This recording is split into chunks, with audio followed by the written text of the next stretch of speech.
बहुत समय पहले की बात है। एक सुंदर सा गांव था जिसका नाम था शांतिपुर। शांतिपुर अपनी हरियाली, शांत वातावरण और मिलनसार लोगों के लिए जाना जाता था।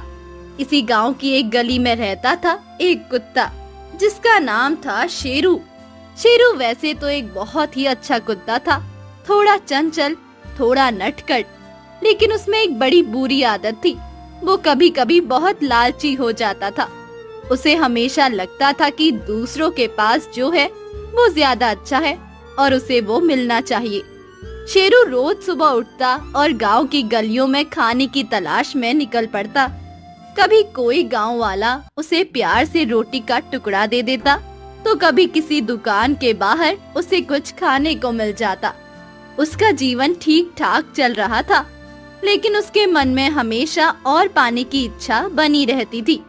आज सुबह कुछ खास नहीं मिला। कल रात कल्लू को कितनी बड़ी हड्डी मिली थी। काश काश मुझे भी वैसी ही हड्डी मिल जाए, या उससे बड़ी। हाँ, उससे भी बड़ी। शेरू अपनी ही धुन में आगे बढ़ रहा था। उसकी नजरें हर तरफ कुछ स्वादिष्ट ढूंढ रही थी। वो कसाई की दुकान के पास से गुजरा। कसाई की पत्नी बाहर झाड़ू लगा रही थी। शेरू ने उम्मीद भरी नजरों से देखा, लेकिन उसे वहाँ कुछ नहीं मिला। फिर वो हलवाई की दुकान के पास से गुजरा, जहाँ सुबह सुबह जलेबियाँ बन रही थी। वाह, क्या खुशबू है। काश काश एक जलेबी मिल जाती, लेकिन ये हलवाई चाचा तो मुझे देखते ही भगा देते हैं। सोचते हैं मैं उनकी सारी मिठाइयाँ खा जाऊंगा। भला एक छोटी सी जलेबी से क्या हो जाएगा। शेरू थोड़ी देर वही खड़ा लात टपकाता रहा, फिर निराश होकर आगे बढ़ गया। उसे आज सुबह से कुछ भी अच्छा खाने को नहीं मिला था और उसका पेट गुड़गुड़ा रहा था। घूमते घूमते शेरू गांव के बाहरी छोर पर बनी कसाई की दुकान के पीछे पहुंच गया। कसाई आज सुबह सुबह ताजा मांस लेकर आया था और कुछ टुकड़े इधर उधर पड़े थे, जिन्हें वो शायद बाद में साफ करने वाला था। अचानक शेरू की नजर एक बड़े और रसीले मांस के टुकड़े पर पड़ी। ये टुकड़ा बाकी छोटे मोटे टुकड़ों से काफी बड़ा और ताजा लग रहा था। अरे वाह, ये तो किस्मत खुल गई। इतना बड़ा और स्वादिष्ट मांस का टुकड़ा। आज तो मेरी दावत हो जाएगी। इसे देखकर तो कल्लू भी जल जाएगा। आज तो मैं राजा हूँ। शेरू ने झट से वो मांस का टुकड़ा अपने मुंह में दबाया। वो बहुत खुश था। उसे लगा जैसे आज उसका सबसे भाग्यशाली दिन हो। वो उस टुकड़े को किसी शांत जगह पर ले जाकर आराम से खाना चाहता था, जहाँ कोई उसे परेशान न करे और ना ही कोई हिस्सा मांगे। इसे मैं नदी के किनारे ले जाकर खाऊंगा। वहाँ शांति होगी और मुझे कोई टोकेगा भी नहीं। आहा, कितना मुलायम और रसदार लग रहा है ये। वो खुशी से अपनी पूंछ हिलाता हुआ गांव की गलियों से निकलकर नदी की ओर चल पड़ा। रास्ते में उसे कुछ और कुत्ते मिले। अरे शेरू, कहाँ जा रहा है इतनी सुबह सुबह? और ये मुंह में क्या दबा रखा है? हाँ हाँ शेरू, है कुछ खास मिला है क्या? हमें भी बताएगा। शेरू को डर लगा कहीं ये दोनों उससे मांस का टुकड़ा छीन न ले या हिस्सा न मांग ले। वो अपने लालच में कुछ कहना नहीं चाहता था। कुछ नहीं, बस यूं ही घूम रहा हूँ। अजीब है, ये शेरू कुछ तो गड़बड़ है। इतना बड़ा टुकड़ा हमें बताया भी नहीं। जाने दो, शायद कोई खास चीज मिली होगी, इसे अकेले खाना चाहता है। शेरू उन कुत्तों से दूर निकलकर जल्दी जल्दी नदी की ओर अपने कदम बढ़ाने लगा। उसके मन में बस यही विचार था कि वो कब वो इस स्वादिष्ट टुकड़े का आनंद उठाएगा। थोड़ी देर चलने के बाद शेरू नदी के पास पहुंच गया। नदी के ऊपर एक छोटा सा लकड़ी का पुल बना हुआ था, जो एक किनारे को दूसरे किनारे से जोड़ता था। नदी का पानी बिल्कुल साफ और शांत था, इतना शांत कि उसमें आसमान और आसपास की चीजों का प्रतिबिंब साफ दिखाई दे रहा था। शेरू ने सोचा कि पुल पार करके दूसरे ओर चला जाए, जहाँ और भी ज्यादा शांति होगी। बस ये पुल पार करते ही उस बड़े पेड़ के नीचे बैठकर मजे से खाऊंगा। पानी भी पास में है, प्यास लगेगी तो पी लूंगा। जब शेरू पुल के बीचों बीच पहुंचा, तो उसने अचानक नीचे पानी में झांका। पानी इतना साफ था कि उसे अपनी परछाई स्पष्ट दिखाई दी। उसने देखा कि पानी में एक और कुत्ता है और उसके मुंह में भी ठीक वैसा ही, बल्कि उससे भी बड़ा और रसीला मांस का टुकड़ा है। अरे ये कौन है? इसके पास भी मांस का टुकड़ा है और ये तो मेरे वाले टुकड़े से भी ज्यादा बड़ा है और ज्यादा अच्छा लग रहा है। कितना चमकदार और रसदार दिख रहा है।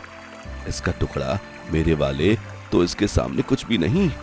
शेरू भूल गया कि वो पानी में अपनी ही परछाई देख रहा है। उसके लालची मन ने उसे सोचने पर मजबूर कर दिया कि पानी में कोई दूसरा कुत्ता है जिसके पास उससे बेहतर चीज है। उसके मन में उस दूसरे कुत्ते का मांस का टुकड़ा छीनने की इच्छा जाग उठी। ये कैसे हो सकता है? इसके पास मुझसे अच्छा टुकड़ा क्यों हो? मुझे वो टुकड़ा चाहिए, मैं इससे वो छीन लूंगा। दो टुकड़े एक टुकड़े से तो बेहतर ही होंगे। फिर तो मेरी आज सच में शाही दावत होगी। शेरू ने सोचा कि अगर वो जोर से भौंकेगा तो पानी वाला कुत्ता डर जाएगा और मांस का टुकड़ा छोड़कर भाग जाएगा। फिर वो दोनों टुकड़े उठा लेगा। उसका लालच उस पर पूरी तरह हावी हो चुका था। उसने ये भी नहीं सोचा कि अगर वो भौंकने के लिए मुंह खोलेगा तो उसके मुंह में जो टुकड़ा है उसका क्या होगा। भां, भां। छोड़ दे वो टुकड़ा, वो मेरा है। जैसे ही शेरू ने भौंकने के लिए अपना मुंह खोला, उसके मुंह में दबा हुआ मांस का स्वादिष्ट टुकड़ा छपाक की आवाज के साथ पानी में गिर गया। मांस के टुकड़े के पानी में गिरते ही लहरें उठी और पानी में दिख रही परछाई यानी वो दूसरा कुत्ता और उसका बड़ा मांस का टुकड़ा भी गायब हो गया। शेरू भौचक्का रह गया। उसने हैरानी से पानी में देखा। अरे ये क्या हुआ? मेरा टुकड़ा गया। कहाँ गया मेरा मांस का टुकड़ा? और वो दूसरा कुत्ता कहाँ गया? उसका टुकड़ा भी नहीं दिख रहा। शेरू कुछ देर तक पुल पर खड़ा पानी को घूरता रहा। धीरे धीरे पानी फिर से शांत हुआ, लेकिन अब ना तो उसमें कोई दूसरा कुत्ता दिख रहा था और ना ही कोई दूसरा मांस का टुकड़ा। उसका अपना टुकड़ा भी गहराइयों में समा चुका था। अब शेरू को अपनी गलती का एहसास हुआ। उसे समझ आया कि पानी में कोई दूसरा कुत्ता था ही नहीं, वो तो उसी की परछाई थी। अपने लालच के कारण उसने वो टुकड़ा भी खो दिया जो उसके पास था। हे भगवान, मैं कितना मूर्ख हूँ। मैंने अपने ही प्रतिबिंब को दूसरा कुत्ता समझ लिया और उसके पास मुझसे बेहतर टुकड़ा होने के लालच में अपना टुकड़ा गवा दिया। काश मैंने लालच न किया होता। काश मैं उसी टुकड़े से खुश रहता जो मुझे मिला था। अब मेरे पास कुछ भी नहीं है। मेरा पेट भी खाली है, मन भी दुखी है। शेरू धीरे धीरे उदास मन से वापस गांव की ओर चल पड़ा। उसका पेट भूख से गुड़गुड़ा रहा था, लेकिन उससे भी ज्यादा उसे अपने किए पर पछतावा हो रहा था। वो स्वादिष्ट मांस का टुकड़ा उसकी आंखों के सामने घूम रहा था। अरे शेरू, ये वापस आ गया। क्या हुआ? नदी किनारे दावत कैसी रही? हाँ, और तेरा वो खास टुकड़ा कहाँ है? लगता है अकेले ही सब चट कर गया। शेरू शर्मिंदा था। वो उन्हें सच नहीं बताना चाहता था कि उसने अपनी मूर्खता और लालच की वजह से सब कुछ गवा दिया। वो गिर गया। हाँ, पानी में गिर गया। अरे कैसे? इतना स्वादिष्ट टुकड़ा, तुझे ध्यान रखना चाहिए था ना। चलो कोई बात नहीं, कभी कभी ऐसा हो जाता है, अगली बार ध्यान रखना। शेरू ने कुछ नहीं कहा, बस सिर झुकाए आगे बढ़ गया। उसे आज एक बहुत बड़ा सबक मिला था। उसे समझ में आ गया था कि लालच करना कितना बुरा होता है। जो अपने पास है उसी में संतोष करना चाहिए, क्योंकि ज्यादा के लालच में अक्सर हम वही खो देते हैं जो हमारे पास है। आज के बाद मैं कभी लालच नहीं करूंगा। जो मिलेगा उसी में खुश रहूंगा। ये सबक मैं जिंदगी भर याद रखूंगा। दूसरों के पास क्या है ये देखने से अच्छा है कि मेरे पास जो है मैं उसी की कदर करूं। उस दिन के बाद शेरू सचमुच बदल गया। उसने लालच करना छोड़ दिया। उसे जो भी खाने को मिलता वो उसी में संतुष्ट रहता। उसने सीखा कि संतोष में ही सच्चा सुख है। तो प्यारे बच्चों, इस कहानी से हमें ये सीख मिलती है कि लालच एक बहुत बुरी बला है।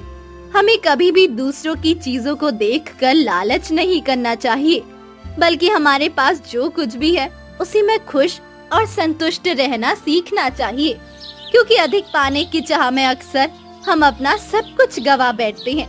ठीक वैसे ही जैसे शेरू ने अपने लालच के कारण अपने मुंह का स्वादिष्ट मांस का टुकड़ा गवा दिया।